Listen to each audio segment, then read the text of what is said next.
রাসূলুল্লাহ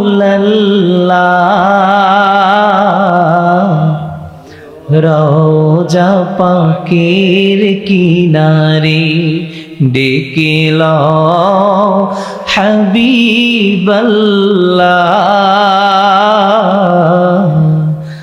রওজা পাকের দুই সাথীকে পাশে নিয়ে ঘুমিয়ে আছেন নিঝুম নিরালা সাড়া দাও রাসূলুল্লাহ